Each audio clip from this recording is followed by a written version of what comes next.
Hello students, हम unit 5 देखने जा रहे हैं सरफेस केमिस्ट्री। सरफेस केमिस्ट्री के कुछ इंपॉर्टेंट फीचर्स हैं जैसे कि एडजॉर्प्शन, कैटालिसिस, कॉलॉइड्स। इन सब में से आज हम एडजॉर्प्शन देखेंगे। एडजॉर्प्शन में भी पर्टिकुलरली कुछ कंसेप्चुअल पॉइंट्स है, उसके बारे में बात करेंगे हम। तो यहाँ पर आज हम देखने जा रहे हैं मैकेनिज्म ऑफ एडजॉर्प्शन। तो जब हम मैकेनिज्म ऑफ एडजॉर्प्शन पढ़ेंगे तो उसमें हमें कुछ इंपॉर्टेंट क्वेश्चंस के आंसर चाहिए। जैसे कि ये क्वेश्चंस कौन कौन से हैं? सबसे पहले, व्हाई एडजॉर्प्शन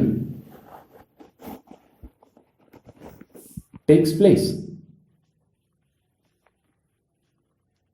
एडजॉर्प्शन होता ही क्यों है, सबसे पहली बात ये हम देखेंगे। ओके, सेकंड क्वेश्चन है, एडजॉर्प्शन होता है तो उस पर कौन से फैक्टर से वो अफेक्ट करेंगे, जैसे कि सरफेस एरिया। तो what is effect of surface area on adsorption, ये भी हम देखेंगे। और तीसरा और सबसे important question, up to which extent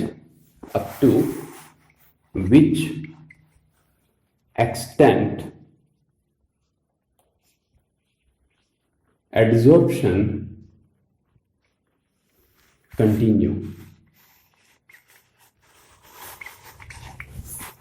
चलिए, तो इन तीनों क्वेश्चंस के आंसर हम अच्छी तरह से दे पाएंगे। इसके लिए हमें समझना है मैकेनिज्म ऑफ एडजॉर्प्शन। तो देखते हैं मैकेनिज्म ऑफ एडजॉर्प्शन। सबसे पहले यही देखते हैं, why adsorption takes place.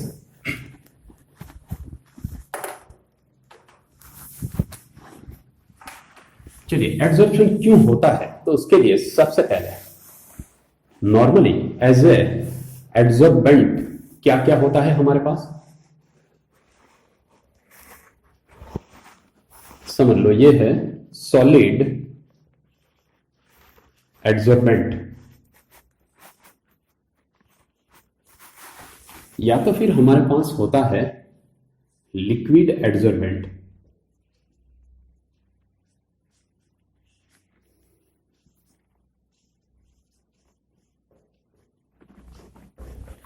Okay, solid adsorbent है। एडजॉर्प्शन होता है ऑलवेज एडजॉर्बेंट की सरफेस के ऊपर। अब यहां पर ये क्वेश्चन अराइज होता है कि सरफेस के ऊपर एडजॉर्प्शन होता क्यों है। तो यहां पर समझ लीजिए, ये कोई पार्टिकल है एडजॉर्बेंट का, और वो बल्ब के अंदर का पार्टिकल है। अब बल्ब का जो पार्टिकल है, अगर हम देखें तो उसके सराउंडिंग में बहुत से पार्टिकल सिमिलर टाइप के होंगे, और इससे क्या होगा, यहां पर जो फोर्सेस लगेंगे इनके बीच, जो फोर्सेस होंगे वो कैसे होंगे, बैलेंस्ड फोर्स होंगे। मतलब from all direction they have equal magnitude. मतलब यहां से जितना फोर्स लगेगा उतना यहां से, इस डायरेक्शन से, यहां से, सभी जगह से इक्वल फोर्स लगेगा, और रिजल्टिंग फोर्स क्या होगा, 0। इसका मतलब यहां पर इस पार्टिकल पर जो फोर्स लगता है उसे हम कह सकते हैं बैलेंस्ड फोर्स। तो ये है बैलेंस्ड फोर्स। अब देखिए, जो पार्टिकल सरफेस के ऊपर है, इस पार्टिकल्स का जो एनवायरनमेंट होता है वो बल्क के पार्टिकल के एनवायरनमेंट से डिफरेंट होता है। कैसे? देखिए, यहां पर ये पार्टिकल है, इसको डाउनवर्ड और साइड वाइज इन सबसे अट्रैक्शन फोर्स लगते हैं, पर यहां पर अपवर्ड डायरेक्शन में सिमिलर टाइप के कोई पार्टिकल्स है ही नहीं। इसका मतलब ऊपर से कोई अट्रैक्शन फोर्स होगा नहीं। इसका मतलब यहां पर जो फोर्स लगता है सरफेस के पार्टिकल्स के ऊपर, उसे हम बैलेंस्ड फोर्स नहीं कह सकते, ये होता है इम्बैलेंस्ड फोर्स।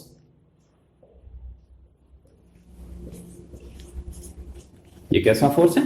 इम्बैलेंस्ड फोर्स है। अब इम्बैलेंस्ड फोर्स की वजह से क्या होता है? इम्बैलेंस्ड फोर्स की वजह से सरफेस के जो पार्टिकल्स है उस पर एक तरह का स्ट्रेन होता है। इसका मतलब यहां पर ये पार्टिकल्स है उस पर स्ट्रेन होता है, इसकी जो एनर्जी होती है वो कंपैरेटिवली ज्यादा होगी। Same thing happens here also in liquid. देखिए लिक्विड में क्या होता है, बल्क में कोई भी पार्टिकल ले लो, इस पर जो फोर्स रहता है वो कैसा होता है, बैलेंस्ड फोर्स होता है। पर यहां पर सरफेस के जो पार्टिकल्स है उस पर जो फोर्स होता है वो इम्बैलेंस्ड फोर्स होता है, और इम्बैलेंस्ड फोर्स की वजह से क्या होता है, ये ऑलवेज ट्राई करता है कि उसके कांटेक्ट में जो भी पार्टिकल्स आएंगे उसको वो अट्रैक्ट करेंगे अपनी ओर, अट्रैक्ट करके फिर वहीं पर वो रिटेन करते हैं। हम इस फिनोमिना को कहते हैं एड्सॉर्प्शन। तो यहां पर ये अपना स्ट्रेन कम करने के लिए या तो फिर अपनी एनर्जी कम करने के लिए इसके कांटेक्ट में सपोज कोई गैसियस या तो फिर लिक्विड पार्टिकल्स, जिसको हम कह सकते हैं एड्सॉर्बेट, ये एड्सॉर्बेट उसके कांटेक्ट में आएंगे तो क्या होगा, ये इसको अपनी ओर अट्रैक्ट करता है ताकि इसकी एनर्जी कम हो पाए। तो इस फिनोमिना को हम बोलते हैं एड्सॉर्प्शन। तो same thing happens here also. Suppose कि ये कोई गैसियस मॉलिक्यूल्स है एड्सॉर्बेट के, तो इस एड्सॉर्बेट को ये अपनी ओर अट्रैक्ट करेंगे, फिर यहीं पर रिटेन करेंगे। इससे होगा क्या कि सरफेस के ऊपर इस एड्सॉर्बेट का कॉन्सेंट्रेशन इंक्रीज होगा, पर बल्क में ये कॉन्सेंट्रेशन इंक्रीज नहीं होगा क्योंकि ये एड्सॉर्बेट के पार्टिकल्स को सरफेस के ऊपर ही रिटेन करता है। इसका मतलब कॉन्सेंट्रेशन सरफेस पर इंक्रीज होगा, बल्क में कॉन्सेंट्रेशन इंक्रीज नहीं होगा। तो सबसे पहले हमारे पास जो ये क्वेश्चन था व्हाई एड्सॉर्प्शन टेक्स प्लेस, तो इसका आंसर हमें यहां पर मिल गया। अब देखते हैं आगे। दूसरा क्वेश्चन हमारा क्या था कि सरफेस एरिया एड्सॉर्बेंट का है वो एड्सॉर्प्शन पर क्या इफेक्ट करता है, तो वो देखते हैं। देखो सरफेस एरिया मतलब सपोज हमारे पास कोई भी एड्सॉर्बेंट 1 ग्राम है, तो 1 ग्राम के लिए जो अवेलेबल एरिया होता है surface area, that is called surface area of adsorbent. तो हमारे पास 1 ग्राम सपोज ये एड्सॉर्बेंट है, इसका मास है 1 ग्राम। अब इसी सब्सटेंस को या तो हम फाइनली डिवाइडेड पाउडर में कन्वर्ट कर देते हैं या फिर इसको हम पोरस सब्सटेंस में कन्वर्ट कर देते हैं।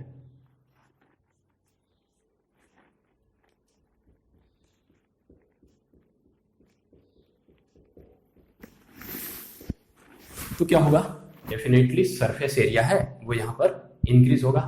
इसीलिए जनरली हम एड्सॉर्बेंट लेते हैं तो फिर फाइनली डिवाइडेड पाउडर के फॉर्म में लेते हैं या तो फिर पोरस सब्सटेंस के फॉर्म में उसको लेते हैं, जिससे क्या होगा, सरफेस एरिया काफी इंक्रीज होगा, और ज्यादा सरफेस एरिया है तो सीधी बात है कि एड्सॉर्प्शन भी ज्यादा होगा।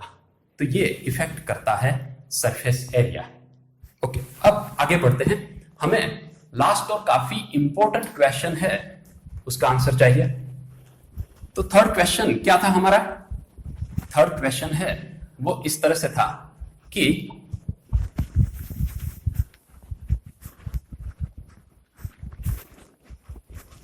देखिए थर्ड क्वेश्चन हमारा इस तरह से था कि एड्सॉर्प्शन कब तक होता रहेगा। चलिए अब देखते हैं।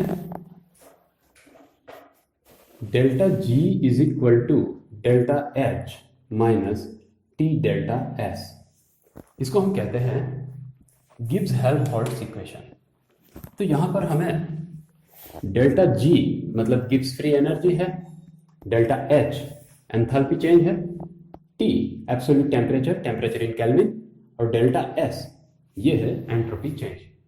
तो बात करते हैं डेल्टा जी। डेल्टा जी की वैल्यू जब तक नेगेटिव होती है तब तक रिएक्शन स्पॉन्टेनियस होगा, और जैसे ही ये 0 बनता है तब इक्विलिब्रियम अटेन होता है। अब यहां पर हम एड्सॉर्प्शन देखते हैं। एड्सॉर्प्शन फिनोमिना अभी हमने देखे, जैसे कि ये सॉलिड एड्सॉर्बेंट है। अब कोई गैसियस सब्सटेंस है, ये एड्सॉर्बेट के पार्टिकल्स हैं। ये जब सरफेस पर एडजॉर्ब होंगे। तो जब भी ये सरफेस पर एडजॉर्ब होते हैं, सरफेस एनर्जी डिक्रीज होती है, और ये डिक्रीजिंग एनर्जी है वो एज ए हीट प्रोड्यूस होता है। मतलब यहां पर हीट प्रोड्यूस होगी, सरफेस है उसका टेम्परेचर भी इंक्रीज होगा। तो जब भी हम जानते हैं कि हीट प्रोड्यूस होती है, ऐसी रिएक्शन को हम बोलते हैं एक्सोथर्मिक रिएक्शन। तो ये रिएक्शन एक्सोथर्मिक है, और एक्सोथर्मिक रिएक्शन के लिए हम जानते हैं कि डेल्टा एच की वैल्यू ऑलवेज नेगेटिव होती है। यहां पर हम ये अच्छी तरह से समझ सकते हैं कि इनिशियली जो सरफेस है वो कंप्लीटली खाली है, मतलब एडजॉर्बेट यहां पर अभी प्रेजेंट नहीं थे, तो इनिशियली एडजॉर्प्शन का रेट भी ज्यादा होगा। और दूसरी बात, यहां पर कॉन्सेंट्रेशन ज्यादा है, तब भी एडजॉर्बेंट है उसकी सरफेस के ऊपर एडजॉर्बेट का रेट ज्यादा होता है। इसका मतलब इनिशियली जो हीट प्रोड्यूस होती है वो कंपैरेटिवली ज्यादा होती है, पर जैसे जैसे ये सरफेस कवर होती जाएगी तो यहां पर जो हीट प्रोड्यूस होती है वो ग्रेजुअली डिक्रीज होती रहेगी। ओके, हम जानते हैं कि ये एब्सोल्यूट टेम्परेचर है, और एब्सोल्यूट टेम्परेचर उसकी वैल्यू कभी भी नेगेटिव नहीं हो सकती। इसका मतलब ये ऑलवेज पॉजिटिव है, ये तो नेगेटिव है ही। ओके, अब बात करते हैं एंट्रोपी चेंज की। तो जब भी एडजॉर्बेट के मॉलिक्यूल्स फ्री स्टेट में है, they are free to move anywhere. इसका मतलब इसकी रैंडमनेस ज्यादा होगी, रैंडमनेस ज्यादा है। ओके, पर जब ये एडजॉर्बेट सरफेस के ऊपर एडजॉर्प्शन उसका होता है, तब क्या होता है, उसकी रैंडमनेस कम होती है। इसका मतलब डेल्टा एस नेगेटिव बनेगा क्योंकि एंट्रोपी डिक्रीज होती है। अब हम ये जानते हैं कि ये वैल्यू नेगेटिव है, ये पॉजिटिव है, इन दोनों का मल्टीप्लिकेशन है वो होगा नेगेटिव, और इसको ये नेगेटिव साइन के साथ जब हम मल्टीप्लाई करेंगे तब इसकी वैल्यू बनेगी पॉजिटिव। तो ये बात क्लियर है कि यहां पर डेल्टा एच जो कि नेगेटिव है और माइनस टी डेल्टा एस जिसकी वैल्यू पॉजिटिव है, जब ये दोनों इक्वल बन जाएंगे तो सीधी बात है कि डेल्टा जी की वैल्यू कितनी होगी, 0 होगी। इसका मतलब इक्विलिब्रियम है वो अटेन होगा। तो equilibrium will be attained when delta H becomes equal to minus T delta S। इसका मतलब ये होता है कि अब सरफेस के ऊपर एड्सॉर्प्शन का रेट और डिसॉर्प्शन का रेट दोनों इक्वल बन जाते हैं। मतलब एक ही वक्त में जितने एड्सॉर्बेट के पार्टिकल सरफेस के ऊपर आते हैं उतने ही एड्सॉर्बेट के पार्टिकल है वो सरफेस छोड़कर जाते हैं, मतलब डिसॉर्प्शन होता है। तो ये सिचुएशन है दैट इज कॉल्ड इक्विलिब्रियम। तो ये हो गया मैकेनिज्म ऑफ एडजॉर्प्शन। और यहां पर अब हम ये तीनों क्वेश्चंस के आंसर दे सकते हैं। जैसे कि सबसे पहला एडजॉर्प्शन क्यों होता है, फिर सेकंड क्वेश्चन था कि what is the effect of surface area on adsorption, और थर्ड कि कब तक ये एडजॉर्प्शन होता रहेगा, कितनी अमाउंट तक। तो ये तीनों क्वेश्चन के आंसर हमें ये मैकेनिज्म ऑफ एडजॉर्प्शन से